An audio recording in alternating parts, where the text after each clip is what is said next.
¿Por qué vamos a hablar del poder del vínculo que tiene la familia?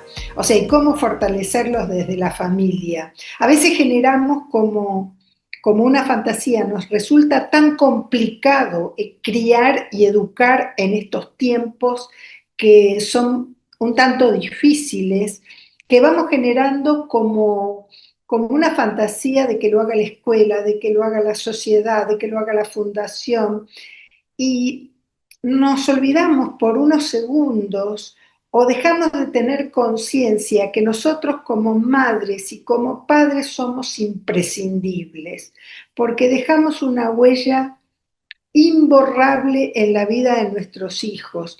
Y entonces desde nuestros hogares generamos fortaleza, generamos resistencia a la frustración, generamos salud física y salud psíquica, pero también desde nuestros hogares, con nuestras omisiones, se puede generar enfermedad, patología. ¿Y qué patologías nos llaman la atención? ¿Qué enfermedades nos llaman la atención a nivel psíquico, que tienen que ver con el desarrollo emocional? Nos está llamando mucho la atención que hay muchos niñitos que tienen trastornos de ansiedad, y de repente no pueden ir a la escuela, que padecen mucho, no quieren ingresar, se sienten muy inseguros, sobre todo en los primeros años de jardín, o no quieren entrar a primer grado y lloran porque extrañan a su mamá y a su papá, o no se quieren quedar en un cumpleaños, parecen tímidos, absolutamente tímidos, y se quedan como en un rinconcito sin poder disfrutar. Vemos muchos trastornos de la atención y no pueden aprender con la paz que se necesitaría aprender, internalizar nuevos conocimientos. Vemos muchos niños que no resisten la frustración y que terminan teniendo trastornos de conducta, que aparece una conducta oposicionista y desafiante, más allá de lo lógico que tiene una conducta oposicionista desafiante cuando tienen 3 años, que es la edad del berrinche, pero ya la primaria deberían ser años tranquilos. Y entonces nos preguntamos por qué. O sea, ¿qué está fallando en el vínculo de la familia? ¿Qué está fallando que no estamos generando la salud y la fortaleza que la familia necesita, ¿no? Que toda familia requiere? Entonces, vamos a ver cómo le damos un buen comienzo desde los inicios de la vida de los hijos, desde los 10 primeros años. O sea, cómo hacemos para que haya un buen comienzo desde el principio de la vida y desarrollar algo que me gusta mucho infundir y mucho insistir, hacer que nuestros hijos sean seguros, seguros para poder enfrentar situaciones y defenderse ante cualquier tipo de abuso. Ya la semana que viene vamos a hablar más de esto, que se puedan defender de los abusos de poder, de los abusos de confianza, de la violencia, del bullying y de los abusos sexuales también, que sean fuertes, que tengan la confianza y la seguridad para poder plantarse ante la vida desde los primeros años. Entonces, ¿cómo hacemos nosotros desde nuestros hogares para poder lograr eso? Y John Bowlby, que era un psicólogo que es quien mayor evidencia nos dejó desde lo científico, decía que los padres tenemos que tener claro que criar hijos es un trabajo muy grande y que esto nos lleva a dedicar mucho tiempo y mucha atención y sacrificar otros anhelos. Entonces, cuando decimos sacrificar otros anhelos, sacrificar tiempo, sacrificar, o sea, hablamos de una presencia de cada uno de ustedes muy interesada en la vida de cada hijo, que haya presencia y que haya interés en la vida de cada hijo, ¿no? Y que ustedes y yo como padres demos la misma cantidad de protección, que de ánimo para que nuestros hijos sean autónomos, que lo protejamos tanto, pero que también infundamos ese ánimo para la autonomía, ¿no? Que los lancemos ante la autonomía, porque eso hace un sano equilibrio, que los protejamos, sí, que los cuidemos, pero que también los podamos lanzar ante la vida, porque el tipo de vínculo que nosotros estrechemos con nuestros hijos genera eso, salud o enfermedad, confianza y seguridad en nuestros hijos o genera una desconfianza ante la vida que hace que ellos se sientan inhibidos, cohibidos y no se puedan defender ante las situaciones que les van sucediendo, ¿no? Entonces, ¿qué es el vínculo? El vínculo es como una atadura que nosotros hemos querido tener libremente, nos hemos querido ligar, nos hemos querido atar, pero nadie nos ha forzado, lo hemos hecho porque se nos ha dado ese regalo de la vida y nosotros la hemos tomado con responsabilidad, ¿no?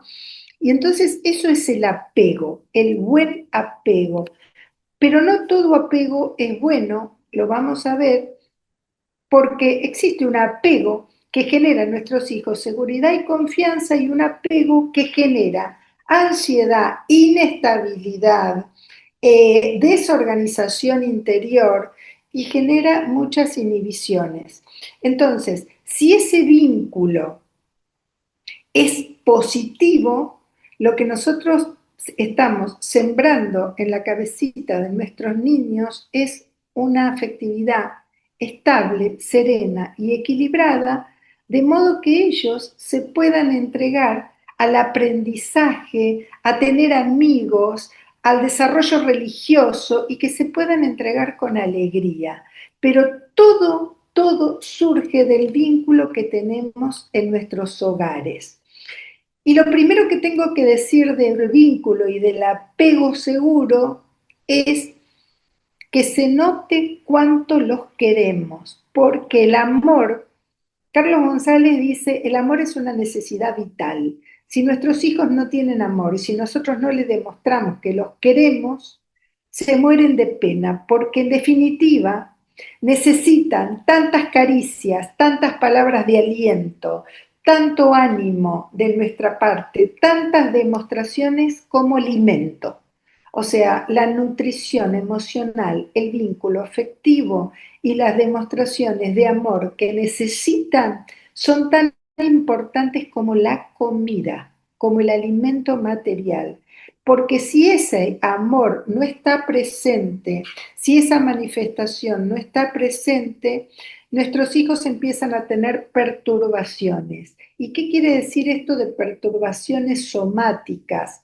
Perturbaciones somáticas son enfermedades. Nuestros hijos empiezan a enfermar con más facilidad. Fíjense que René Spitz, que fue un neurólogo que estudió mucho el desarrollo infantil, observó que en tiempos de guerra, cuando mataban a los padres y los chicos quedaban huérfanos y muchos quedaban sin padre y sin madre, empezaron a ver que había cientos en los orfanatos y las enfermeras le daban el biberón, le daban la mamadera y les cambiaban los pañales y los mantenían a cada uno en su cuna, limpios y comidos. Y sin embargo, algunos chicos empezaron a morir y no sabían de qué enfermedad morían. Y se morían de marasmo, que es una enfermedad que aparece por falta de amor, por falta de caricias, por falta de caricias respetuosas, por falta de mirada a los ojos. Entonces, una primera cuestión que me tengo que preguntar, ¿qué tanto miro a los ojos a mis hijos? ¿Qué tanto los escucho? ¿Qué tanto me conecto con ellos? ¿Y qué tanta importancia tienen para nosotros? Y tenemos una gran oportunidad, la mesa familiar. La mesa, cuando nosotros nos reunimos, que muchas familias se reúnen recién a la noche, esa mesa no es para retar, no es para infundir temor, no es para andar aclarando, no es para derramar ningún tipo de violencia, sino que la mesa es para hablar de temas lindos, de lo que nos pasó en el día, de qué sentimos en el día, qué experiencia tuvimos en el día, para sacar temas positivos que dejen esa confianza de que ellos nos importan mucho, ¿m? De que ellos nos importan mucho. Y una cosa importante que decía un pediatra y psicólogo inglés, que nosotros tenemos que aprender a ser padres suficientemente buenos, porque sabemos que perfectos no vamos a ser nunca, porque tenemos muchos defectos. Pero ¿qué era ser un padre o una madre suficientemente buena? Una madre suficientemente buena, un padre suficientemente bueno son aquellos que están observando a sus hijos, los miran a los ojos, los miran a los ojos y son capaces de detectar sus necesidades. Necesidad no es deseo, o sea, un hijo tiene necesidad de alimento, de baño, de sueño. O sea, nuestros hijos tienen que dormir bien, tienen que dormir 10 horas, tenemos que cuidar la hora en que se acuestan, la hora en la que se duermen y sin teléfonos, porque esto es una fuente de desconexión brutal entre nosotros y ellos. Porque muchas veces nosotros estamos con nuestros hijos que nos miran a los ojos y nosotros con la mirada acá. Y muchas veces ellos también están con la mirada en la pantallita y muchas veces se van a acostar con los teléfonos y eso es una fuente de desconexión brutal en la familia. Entonces, qué importante, unos padres suficientemente buenos son aquellos que detectan las necesidades de sus hijos, necesidades de comida, necesidad de higiene, necesidad de sueño, necesidad de amor demostrado, amor manifestado, y al mismo tiempo, decía Winnicott, esos padres son capaces de administrar límites, y vamos a ver qué importante que son los límites, porque administrando límites ayudan a que sus hijos se entrenen en la resistencia a la frustración. O sea, son capaces de detectar sus necesidades y al mismo tiempo también detectan sus frustraciones porque se van a frustrar siempre. La vida tiene muchísimas frustraciones, pero esos padres suficientemente buenos son capaces de acompañar esas frustraciones, también administrando límites, porque si nosotros acompañamos frustraciones y administramos límites, generamos fortaleza. ¿De qué manera? Por supuesto, sin violencia, sin golpes, muy respetuosamente, pero administrando límites al fin. Porque últimamente nos hemos confundido que la crianza respetuosa, por ejemplo, no tiene límites, lo más lejos del mundo. El límite es aquello que cuida, es aquello que protege. Es como si nosotros vamos en una ruta y vamos manejando de noche y no se sabe dónde termina el asfalto negro de la ruta, no se sabe dónde empieza el pasto, dónde empieza la banquina. Bueno, para eso están esas rayas blancas que nos marcan, aquí termina la ruta, aquí empieza el pasto, ¿no? O sea, eso es un límite. Entonces, detectamos necesidades, las cubrimos en su justa medida, porque si cubrimos muy por encima, hacemos a su majestad el emperador, su majestad la emperatriz, y si cubrimos por debajo, hacemos un carente. Y al mismo tiempo acompañamos esas frustraciones sin asustarnos, pero con amorosidad, enseñándole a los chicos que el mundo tiene muchas situaciones de dolor, de fracaso, de frustración y de sufrimiento, porque eso es vivir. Eh, les queremos invitar a que junto con Maga, con Analía, nos hagan preguntas por chat, las que quieran, ¿eh? Y yo le he pedido a Analía que por favor me corte y me pregunte en concreto qué cosas quieren saber ustedes, para que no esperen al final, para que me las hagan ahora. Entonces, primer concepto fuerte, el amor no solo hay que sentirlo, el amor no se demuestra solo con servicios, porque yo le doy de comer, lo atiendo y demás, sino que el amor hay que manifestarlo. Y el amor lo manifestamos demostrándole a los hijos cuánto nos importan, demostrándolo con mucho interés, escuchándolos y mirándolos a los ojos, todo lo que ellos tienen para contar, ¿no? Y que necesitan tanta nutrición emocional, tantas palabras tiernas, tantas caricias, tantas miradas a los ojos como la comida. Porque si eso no está presente, si eso no está presente, los hijos generan un apego inseguro, inseguridad y desconfianza ante la vida. Y pueden generar ansiedad, pueden generar eh, una especie de apego evitativo, son chicos evitativos, tímidos, que aprenden a no esperar de sus padres ni cariño ni emociones porque sus padres no están dispuestos a dárselas. O también un chico que es violentado, que recibe amenazas, que recibe golpes, que recibe palabras violentas. Un niño maltratado es un niño totalmente desprotegido, que va a ir a la calle a aplicar violencia, a ser el mismo violento, porque va afuera ahogado en la violencia del hogar, o no se va a saber defender porque está acostumbrado al maltrato, está acostumbrado a la violencia, le parece natural. Entonces, nosotros la misma cantidad de protección que de lanzamiento a la autonomía. Y este barquito que está aquí, demostrarles interés, aportar nuestra presencia, manifestar el amor con continuidad. No a veces y por un rato, manifestar todo esto con continuidad. Y una de las cosas que nos tenemos que preguntar con mucha conciencia, ¿cómo nos trataron a nosotros? Porque de la manera de cómo nos trataron a nosotros, posiblemente nosotros sin darnos cuenta tendamos a repetir, a repetir.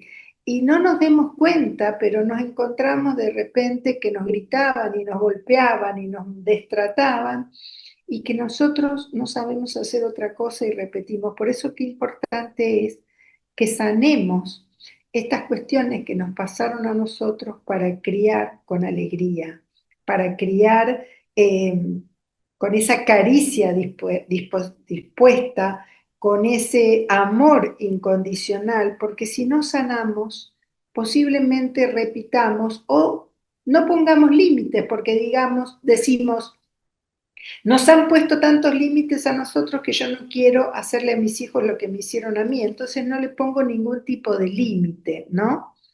Entonces, nuestros hijos llegan a nosotros muy vulnerables y nos necesitan imperiosamente, imperiosamente. Necesitan de nosotros para calmarse, para bajar del estrés, para que aportemos esa seguridad. Nuestros hijos nos dan señales. Y fíjense que aquí es muy importante que aparezca la figura de papá como un hombre tierno y protector, que aparezca papá como un hombre tierno y protector, porque qué importante hoy que esa figura de papá sea un símbolo de vínculo que viene a aplacar el estrés de los hijos, el estrés de la vida, aplacar los miedos, que se muestre como una figura protectora, ¿no? Se muestre como una figura que viene a afianzar. ¿De qué manera? Observando, charlando, siendo cálido, un papá cálido, cuántas cosas hace. Una de las cosas que también para las personas que están en pareja, para las personas que están en matrimonio, que cuando los chicos crecen en los 10 primeros años de vida, nos miran mucho cómo nos vinculamos y cómo nos tratamos. Y se quedan con ese modelo de trato. Hay una pediatra, una médica, Meg Meeker, que escribió un libro precioso que dice Padres responsables, hijos felices, y el primer capítulo dice, papá, sos el hombre de mi vida. ¿Por qué? Porque posiblemente como yo haya visto a papá, vuelva a elegir el hombre de mi vida, vuelva a enamorarme de figuras parecidas. Entonces, esa calidez emocional que aporta el padre de familia, ese compromiso, esa capacidad para manejar la disciplina con límites, para enseñar, para hablar, para aportarle palabras al asunto, porque no todo lo tienen que adivinar, sino que nos tienen que ver hablando y explicando. Ese Liliana, cuidado es, sí, acá sí, justamente que viene a colación de lo que estás compartiendo ahora, están preguntando, sí, dice, ¿cómo se debe actuar cuando la figura del papá no es protectora? Hablo del caso Gracias. de padres separados. Gracias por preguntarme, Analía. Me encanta que me preguntes. Cuando el padre no está y el padre se ausenta de una manera que no podemos evitar, o el padre es violento, ¿por qué no decirlo? Será muy importante que exista una figura masculina que sea una figura de identificación para esos hijos, ¿no? Un abuelo, un tío, una figura tierna, pero que nos dé garantía de cuidados. Porque no es verdad que mamá sola es mamá y papá. Una mamá sola es una gran madre, una madre que yo admiro mucho a esas mujeres solas porque en mis 11 hijos, yo cuando tenía 33 años tuve el terrible dolor que muriera mi marido cuando nació mi sexta hija y ese dolor gigante marcó mi vida para siempre, ¿no? Me quedé viuda cuando nació mi sexta hija y después me volví a casar a los 5 años y esos años de viudez los recordaré como los años más crudos y más duros de mi vida. Y no es verdad que una madre, insisto, es madre y padre. Una madre es una madre muy valiente que está sola, pero qué importante, en esos años de viudez aparecieron los abuelos, aparecieron los tíos con mucho compromiso, porque qué importante que vean a la figura del varón como protector y como tierno, ¿no? Y que uno realmente no caiga en la crítica, no caiga en la deshonra del que no está, porque es importante, los niños se dan cuenta solo y se dan cuenta de todo, pero qué importante es poder mostrarle en vivo y en directo un modelo de vida, un hombre con todas las letras, un modelo de vida para que ellos se identifiquen, que sea esa figura de reemplazo de ese padre que no está, de esa ausencia demoledora, ¿no? Eh, Porque realmente la calidad de los cuidados que reciba un niño de sus padres es muy importante para la salud mental. Por eso es que cuando ese padre no está, o a veces cuando no está la madre, porque hoy por hoy conozco muchos casos de mamás que no están presentes en la vida de los niños, y es el padre el que está criando con mucha valentía, ¿no? Entonces, qué importante que es mostrar una mujer valiente, fuerte, tierna, que manifiesta amor y un hombre valiente y tierno que demuestra todo ese amor que tienen para dar, ¿no? Entonces, hay una dupla, un binomio perfecto a la hora de educar niños. Primero, la infancia es oro a la hora de educar. Lo que aprendan en la infancia no se lo olvidarán jamás y lo van a actuar toda su vida y es riqueza pura, es oro y es platino, es riqueza pura para que nuestros hijos puedan desarrollar la confianza y seguridad, casi les diría para toda la vida. Y hay un binomio perfecto a la hora de educar, que es un amor enorme y unos límites clarísimos, unos límites clarísimos. Y yo lo digo desde la experiencia primero, en la vida uno persigue la felicidad. Hay un estudio maravilloso en la Universidad de Harvard sobre la felicidad y dicen que nadie en el mundo cuando está en su lecho de muerte se arrepiente de las horas de oficina en la que estuvo trabajando, o si trabajó poco, si trabajó mucho.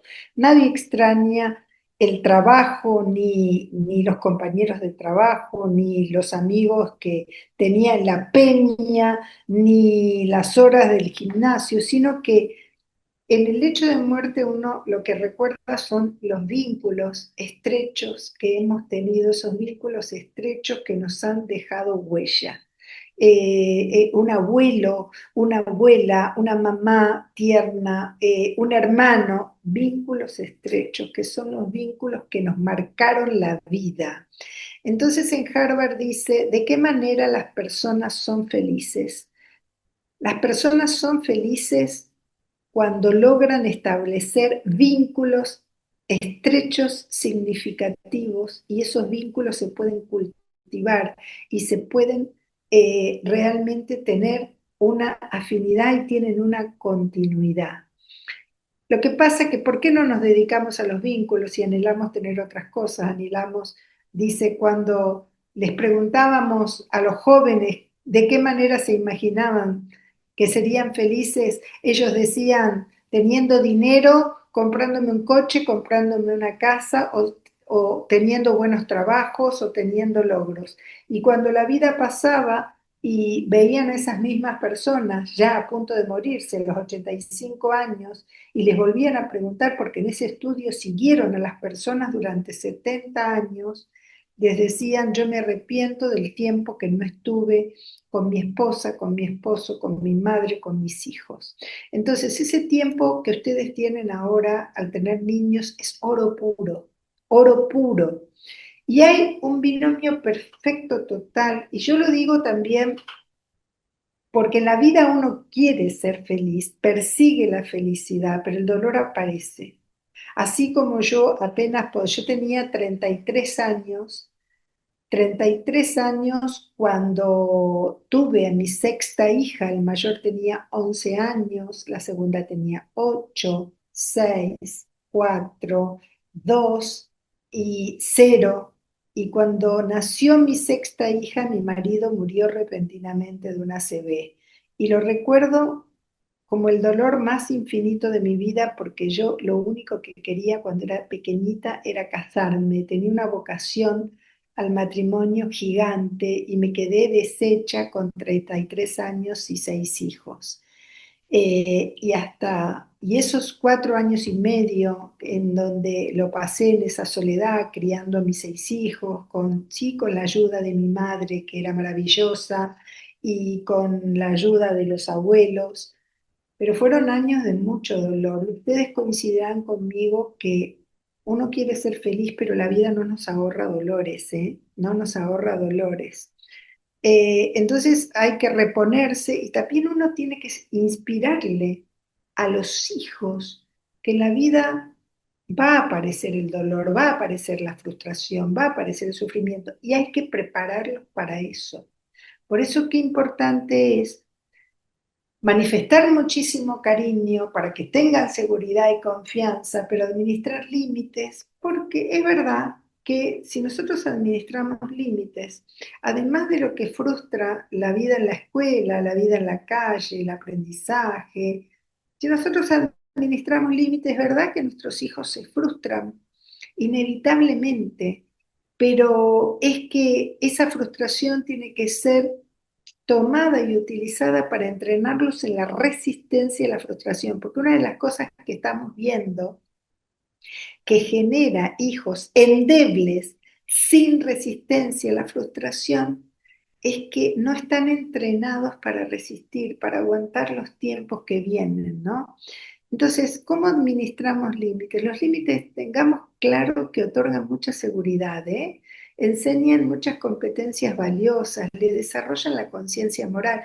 Uno a partir de que le dice, mira tesoro mío, no, y un no es un no, y un no es un no seguro y firme, que nosotros también tenemos que resistir porque nos discuten con una garra y con una fuerza irrefrenable. Yo me acuerdo que tenía una de mis hijas que me decía, mamá, me dejas, me dejas, me dejas, me dejas, me dejas, me dejas, porque todos van, todos van, todos van. En esta familia son expertos en arruinarte la vida porque no te dejan hacer nada. Yo te aseguro que todos van, todos van. Y yo le decía, tesoro mío, tengamos paz porque no todos van, porque aquí tenemos una que no va. Tengamos paz. Ese no que surge de la seguridad de que los estamos cuidando, porque si le diéramos un sí, tal vez los mandamos al matadero. Ese no enseña responsabilidad, les enseña a distinguir lo que está bien de lo que está mal, les enseña autonomía, les fomenta la motivación, les ayuda a tomar conciencia de que la vida tiene límites. Y por supuesto, cuando nosotros inspiramos que existen normas, que el mundo tiene normas, pero de una manera positiva, firmes pero positiva, y entendiendo que los estamos cuidando con mucha responsabilidad y que todo acto tiene consecuencias, no necesitamos ni gritar, ni golpear, ni bajarles la autoestima, no, todo lo contrario. Siempre y en toda ocasión uno puede decir un no firme, pero muy cálido, muy protector, sin abandonar el buen trato. Y cuando, sin abandonar el respeto, sin ponernos como locos y desquiciados, con mucha amabilidad. Y se los digo yo como mamá de 11. Ustedes dirán si les he contado mi viudez como 11, ¿no? Porque me volví a casar a los 5 años y allí adopté a los 3 hijos de mi marido, que también era viudo. Él enviudó a los 31 años con 3 hijos muy pequeñitos y adoptamos a una y tuvimos a Tomás, por eso 11 hijos, ¿no? Entonces, si nosotros somos capaces de administrar límites de manera segura, cálida y protectora, sin abandonar el buen trato, sin abandonar el respeto, sin abandonar la amabilidad, nuestros hijos van a tener una autoestima más firme, mucho más firme, porque saben positivamente que los estamos cuidando, que nos interesan, que estamos detrás de ellos. O sea, se van a hacer más responsables. Y 5 cosas que les tenemos que cuidar muchísimo. 5. Primero, que estudien mucho, que estudien, porque el estudio puede ser una gran fuente de frustraciones para ellos, porque para estudiar tienen que cuidar el tiempo, tienen que dejar de mirar la televisión, tienen que dejar de mirar las pantallas, tienen que hacer mucho. La otra cosa importante, que puedan hacer deporte regular grupal, fuente de disciplina total, porque en la cancha van a tener que resistir mucha frustración, los van a mandar al banco, los van a empujar, se van a tener que defender. Entonces, que estudien, te vi Analía con la mano levantada y ya te atiendo. Que estudien, que hagan deporte regular, que tengan amigos, pero que nosotros los conozcamos. No cualquier amigo, que nosotros conozcamos a sus amigos. Ver si entendieron que hay un sistema de permisos, porque nosotros administraremos los permisos. Y segundo, observar cómo ellos tratan a los mayores, a sus maestros, a sus abuelos, si los tratan con respeto. Entonces, que estudien, que hagan deporte regular, grupal, que tengan amigos y que nosotros los conozcamos, que entiendan un sistema de permisos, porque el sistema de permisos es imprescindible, y observen cómo tratan ellos a sus amigos, que jamás me llamen del colegio para decirme que le faltó el respeto a un maestro, que le faltó el respeto a un profesor de educación física, a un entrenador, porque eso con mucha dulzura no se lo podemos permitir. Analía, ¿me querías preguntar algo? Sí, mira, justamente viene al caso de lo que estás mencionando, los 5 puntos, sobre el sistema de permisos, ¿no es cierto? Y acá un Sí, papá escribe, en mi caso los límites los pongo yo, pero papá me contradice, él da los permisos cuando no se debería. ¿Cómo se ponen de bueno, acuerdo papá y mamá, no? ahí va. Nosotros, mamá y papá, ambos, es como un embudo.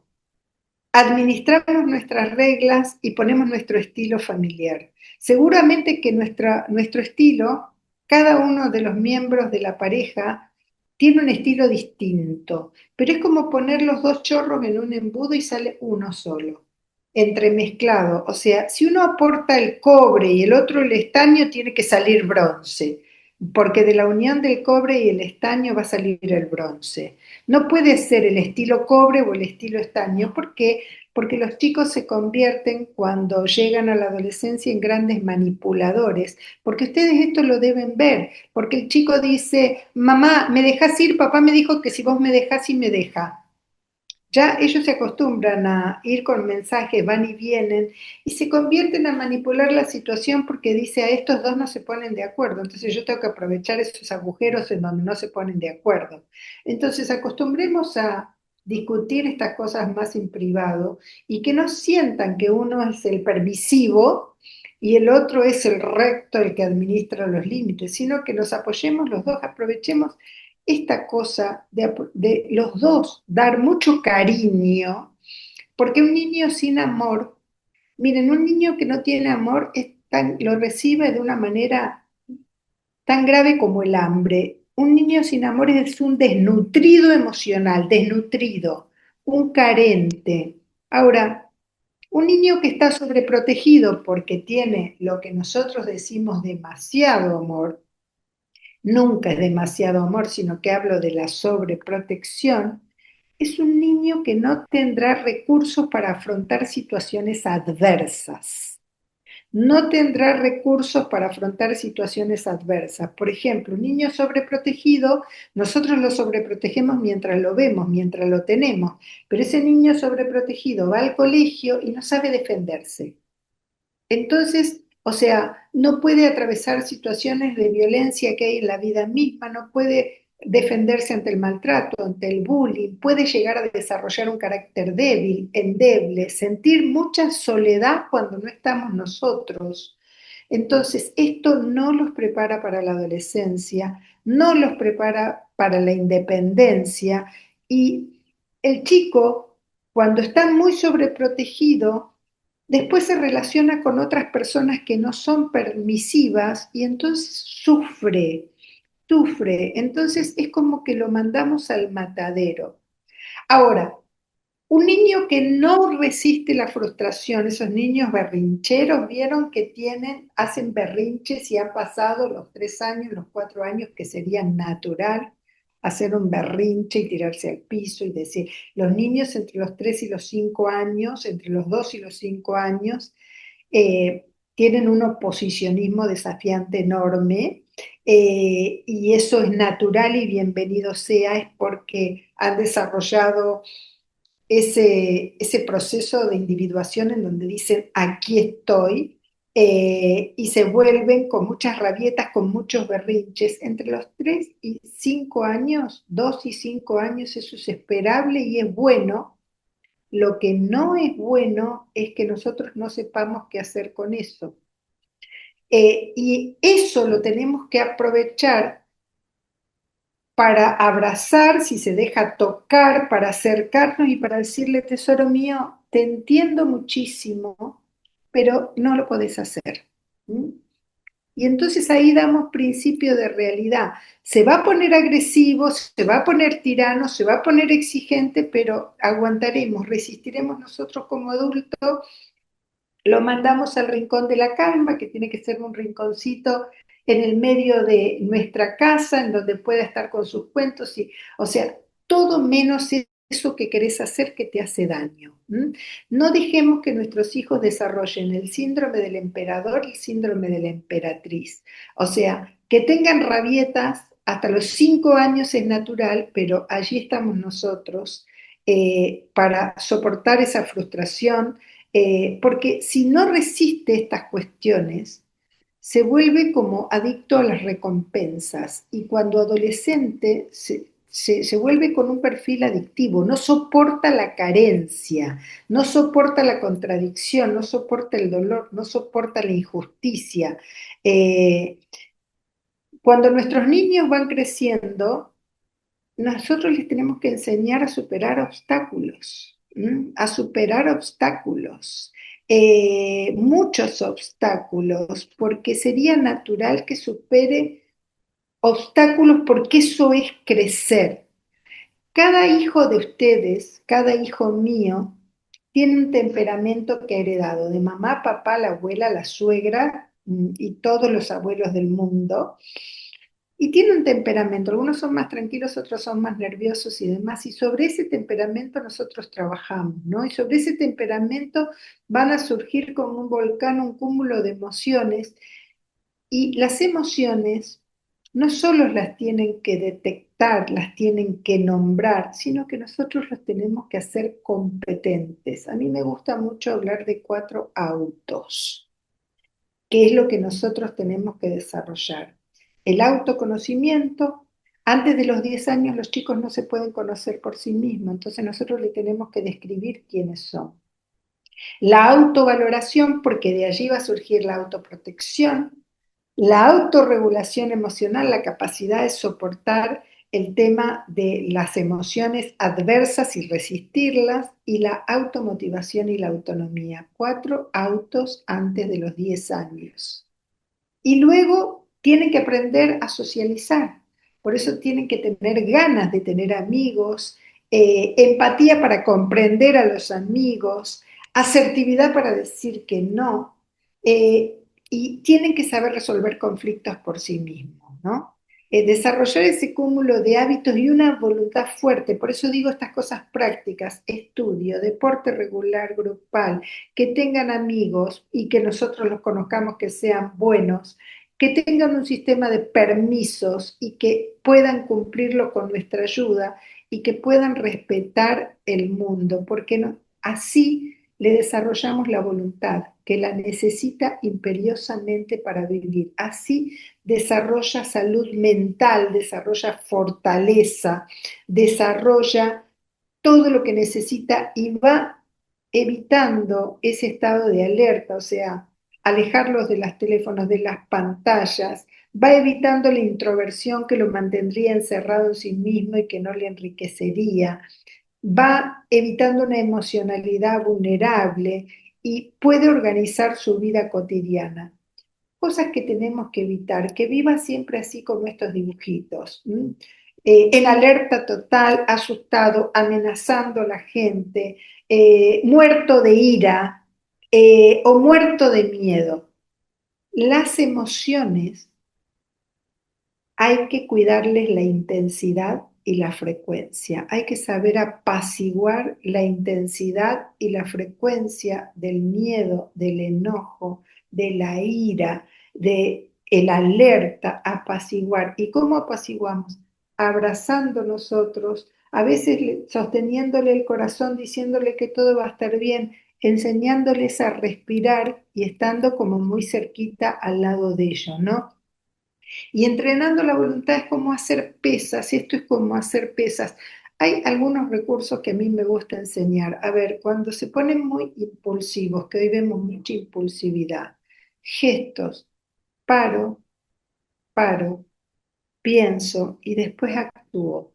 Cuando los veamos muy impulsivos como un volcán, yo digo el volcán.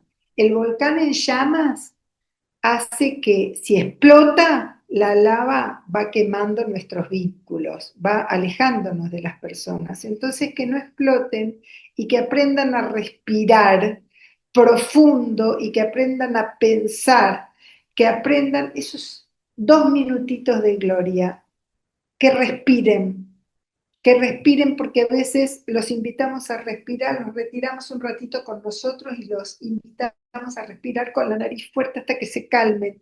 Fuerte inspirar con la nariz y largar el aire por la boca como si inflaran un globo. Y si no, yo les digo, tengan unos cuantos globos y háganlos inflar globos cuando están muy enojados, que eso les calma porque realmente si tienen que recoger aire, les cambia ese estado de alerta que nos genera realmente mucha intranquilidad, mucha ansiedad.